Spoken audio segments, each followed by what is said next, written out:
Hello there. Welcome to this episode of Force Ghost Conversations. This is your host, Anthony King, and this week, along with special guest again, Mrs. Force Ghost Conversations herself, Elise King, we're going to take a deep dive look into the Season 2 episode of The Bad Batch titled Faster. Now, before we get started, I'm inviting you to join the conversation with us. We can be found on Twitter and Hive at Force Ghost Pod. You can also follow us on Facebook, Instagram, YouTube, and TikTok just by searching Force Ghost Conversations. We look forward to connecting with you on those platforms. Also, please be sure to subscribe, rate, and review the podcast on your listening site of choice. And finally, please be sure to check out our TeePublic store to buy some Force Ghost Conversations merchandise. And without further ado, it's time to gather around the campfire for some Force Ghost Conversations.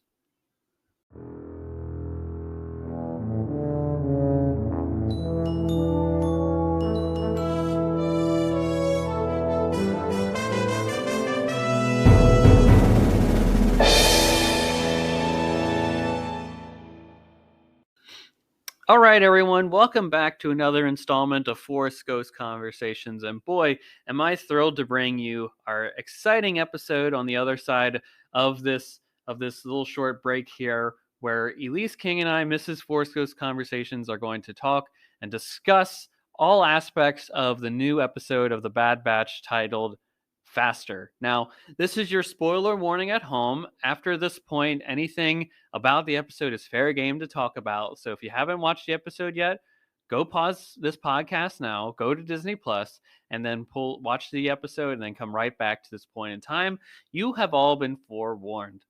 Also, just as a heads up, because this episode is a mid-week release, we will not be covering the news in our Cloud City Gossip segment in this episode, but if you're looking forward to any of the news that may have dropped this week, that'll be covered on our Sunday episode, which will be all about the Willow behind the scenes documentary that just premiered on Disney Plus. So get ready for all that. Be sure to watch those shows, that content, embrace it all, and it's going to be a fun time here in Force Ghost Conversations. I guarantee it. So, with all that, on the other side of this short break here, we'll be back to discuss Bad Batch episode 4 of season 2 titled Faster.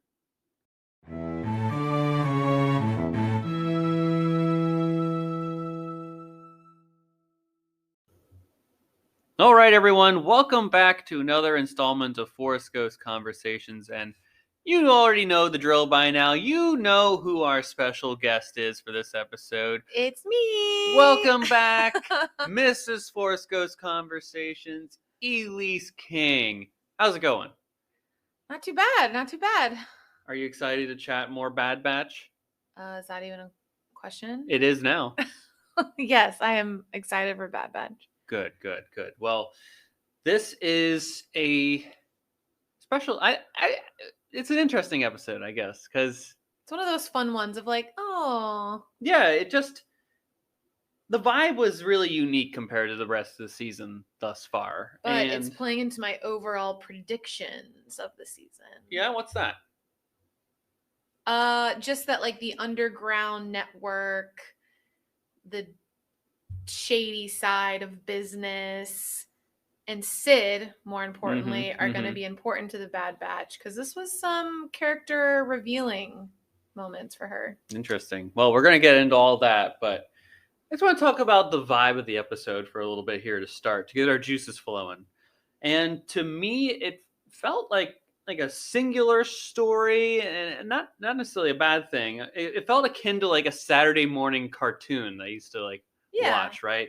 Very reminiscent of some Clone Wars episodes. Yeah, did you kind of get a similar vibe feeling while watching the episode? You were just like, wow, this is fun. Yeah, for sure. I mean, I could get out some Fruit Loops and just, have a bowl. It was a time to take a deep breath after episode 3. Yeah, it was a palate cleanser. Yeah. In many ways. Also, it was just fun to see, like when you have a big group, right? And you only have a 25-minute, 30-minute episode, it's a lot to like play against all the characters. So even cutting out 2 people from the Bad Batch gives you a little bit chance to like see Wrecker and Tech like Yeah. interact more, and you're like, oh, Great- I get great more point. of their dynamic. Really great point, because you don't get to see them just like hanging out together. And they're like a fun like comedy duo together because mhm. of how they are. So I thought it Yeah. was just really fun to see them interacting. They bring a lot of different skills to the table. Yeah. Also, obviously, like reminiscent of some beats from episode 1 of the movies. The Phantom Menace. Yeah. Yes. Well, that's a great place to start, because this episode is all about the need for speed. How did you feel about Riot Racing overall? I mean, it's brutal. Yeah. It's brutal. Yeah, it's more brutal than pod racing in some ways. Is it?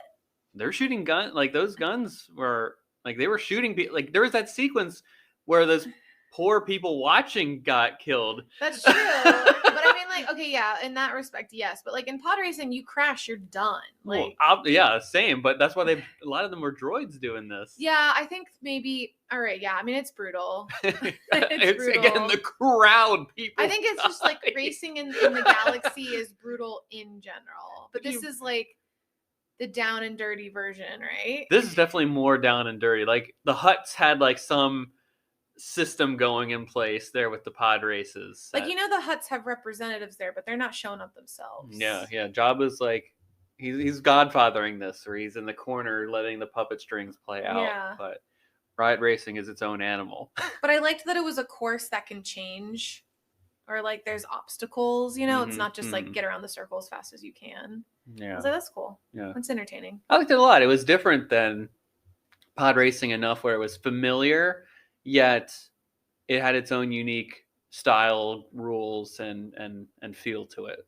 I mean, in a galaxy with so many planets, you know, there's like dozens of iterations of racing. Agreed. And we know George Lucas is a big fan of racing, very American Graffiti of it all, and it's a very Star Wars episode. Just goes really, akin back to the heart of Star Wars at the heart of it all. Yeah. Yeah. Well, let's cut to the chase here a bit too. Ben Schwartz is now in Star Wars. I know. I was like, oh, I know the boy. Ben Schwartz. Yeah, he's the voice of Teo, the pilot of Sid's Racer, I should say, the original pilot before he is unable to continue. Yeah, he had a rough weekend. What did you make of this character and the inclusion of this character in the story? I don't know. I just love quirky, sassy droids. Yeah, it just adds to that. It's just that mix like, of him and L3 could get along pretty good, I think. They'd tear each other apart. They would, but they would love it. It would be great. It would be great, yeah. I don't know if we'll see more of him. It seems like a pretty definitive like I regret space. Nothing. Yeah, he just made me laugh so much. I would love to see Ben Schwartz do like infinite number of characters in Star Wars. Yeah, you want him to be the next like Sam Witwer, just voicing all these different characters. Yeah, I think he could do it. Probably. I don't know. I really like him as an actor, so. It's funny because I didn't necessarily see spoilers on the internet for this episode, but like the reactions was just John Raphael from Parks and Rec, and they're like, spoilers for Bad Batch, and they just would show a picture of that or a gif of that, and it's like, okay, there must be some funny character or something like that, or just someone saying like the worst, right? And I was like, oh, it actually was. Don't be suspicious. Yeah, it was literally just Ben Schwartz just being in Star Wars. I know, being in Star. I'm like, that's why I'm like, oh, he could do other characters because he could. I've seen him play more subtle. Yeah, he's a good voice actor. He can do a lot with his inflection and tone. But it was really fun, and it just, again, like, I don't love the whole dialogue of like, oh, that this isn't Star Wars, this is Star Wars, because obviously the universe is so big and there's so many different kinds of stories. But if you're talking like beginning components of the universe, racing, sassy droids, shady underbelly, those are all like beginning Star Wars components. Absolutely. I mean, that's episode 1 right there. So it was, I don't know, it was familiar and fun. Familiar yet slightly different. A slight, change of the dial. A flavor. a different flavor, right? Yeah, you got raspberry lemonade instead of regular lemonade. Sure. Yes, entirely. A fun fact that I learned on Twitter from the sound design from this is that they used entirely different sounds than they did for the pod races for the racers. They didn't use the same as they did for the pod race sequence. Just gave it another additional uniqueness. Dimension, Yeah. Just proves the creators once again are detail oriented, and even if you don't agree with the choice was thought through. Absolutely, and I agree with the choice though. Yeah. Well, you alluded to this at the beginning of the episode, but in Faster, which is the title of this Bad Batch episode, I think Tech is definitely at the center of it more so than anybody else, and you may even consider him to be the protagonist. Do you think that some of the less featured characters of the Bad Batch are now getting their quote unquote time in the sun? I'm not gonna say I told you so, but you're going to. but I'm gonna shout it from the rooftops. The beginning, Omega, obviously, but also Echo. I think Echo was really at the forefront. Bigger. I think we're gonna see more, like a more singular episode on him again. Obviously, Crosshair. Oh yeah, Crosshair. And now Tech, showing like he's not just the guy manning the plane. I mean, obviously we knew that, but like he has a lot to offer. It was fun to see personality and like grit and determination and all that stuff from him. So I think in the second season we're going to continue to see rotations of character spotlights, but then also like different combinations of characters we haven't seen before, like a Wrecker and Tech, or even like a Tech and Omega. We don't see a lot of that in the first season because they were establishing, and now it's like, let's dig. Yeah. Well, give me the AZ and Echo spinoff that I really need. Oh my gosh, everyone needs more AZ in their life. Yep. Actually, AZ and Hunter would be really funny. AZ and Tech, I think, would be a really... No, they're too similar. Yeah, and that's why they drive each other nuts. Okay. You got to have some conflict, some drama. Yeah. I'm wondering it made me think though, like what Wrecker's beat is going to be.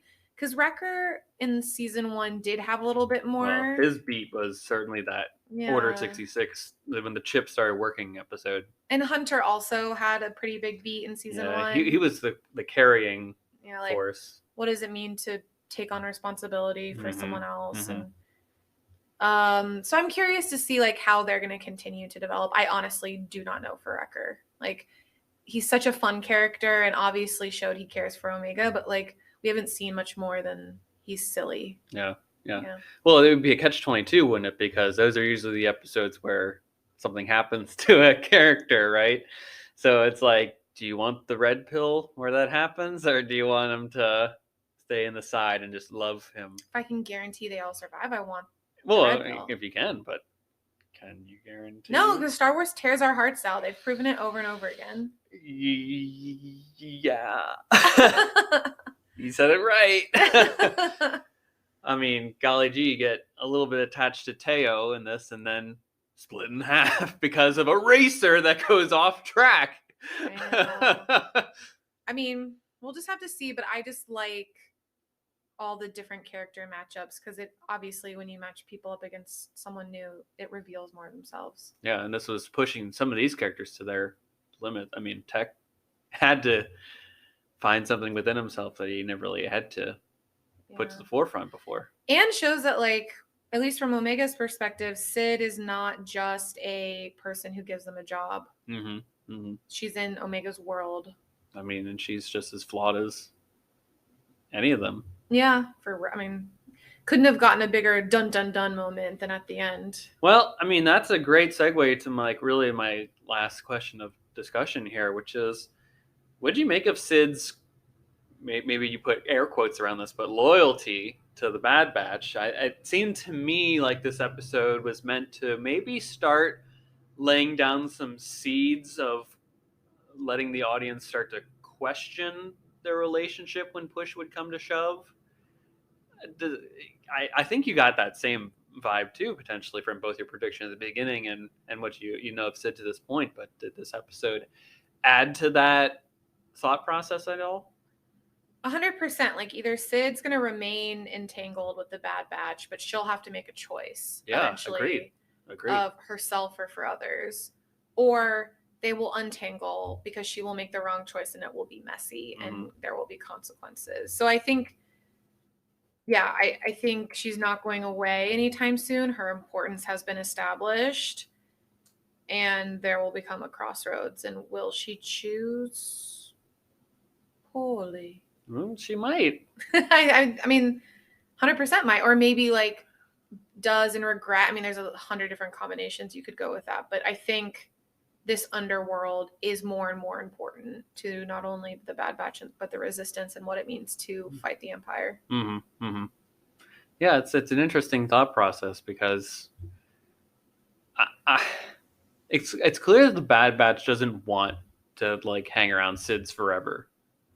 They want to get out and either they could go the Echo path and do more for the rebellion, whatever that means, or they could go perhaps the Hunter route that is planned before us, which is, who knows what that is, probably going on to some like beach vacation, not doing missions anymore. I don't even think they have it that formulated in their brain. I think they just have the word freedom painted in front of them, and they have not drawn out what that means for them. I mean, I don't think if you ask them at this point, they would tell you what that means. Yeah. Freedom for what?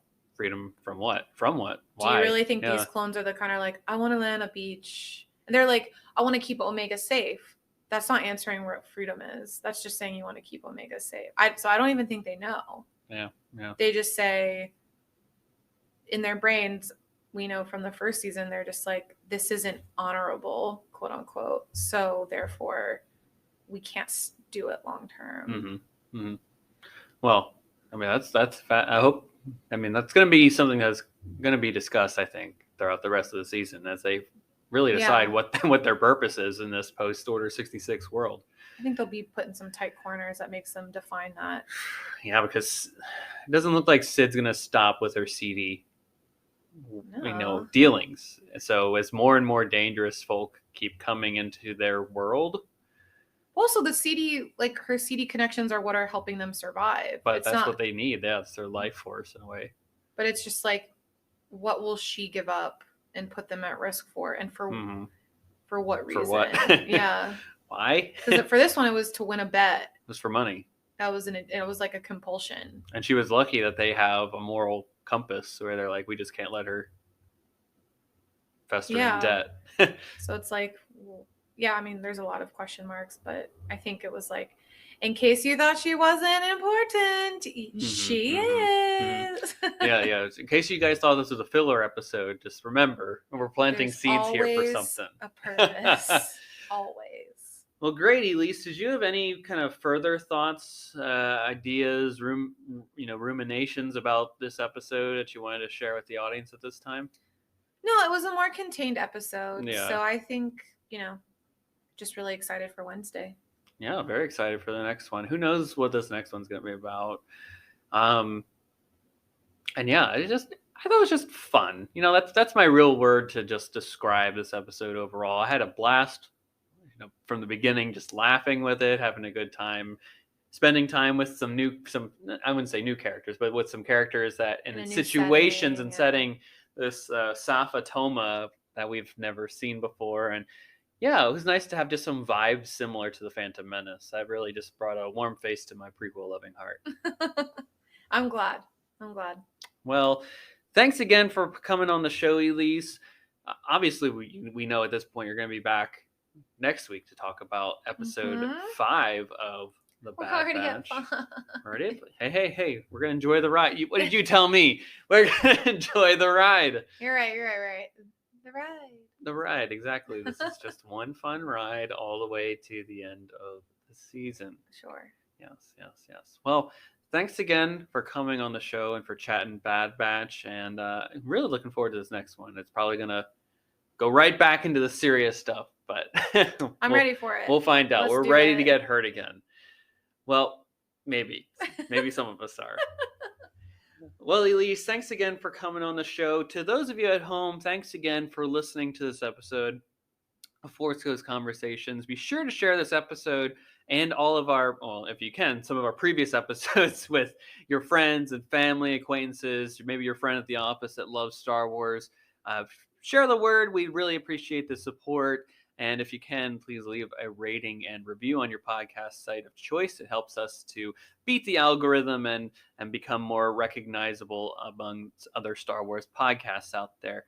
Also, if you can, we'd love to engage with you on social media, Twitter, Facebook, Instagram, Hive, YouTube, and TikTok. Tell us your Yeah, we'd love thoughts. to continue the conversation with you all and to hear how you enjoyed this episode. Maybe you didn't. Maybe you thought Sid was awesome in this episode. I don't know. Maybe you really liked, what's his name, the new kind of Malegi, that new villainous character that was the antagonist. Perhaps, he's your new favorite character in the Bad Batch. I don't know. Teo is pretty cool too. Let's talk about all of it. But until then, we will be back very soon here. We're actually going to talk about Willow on Sunday. There's going to be that new documentary that comes out on Disney Plus, all about the making and behind the scenes of season 1. And we will be back very soon, before you know it, to break down all of that. So until then, folks, may the Force be with you. Take care.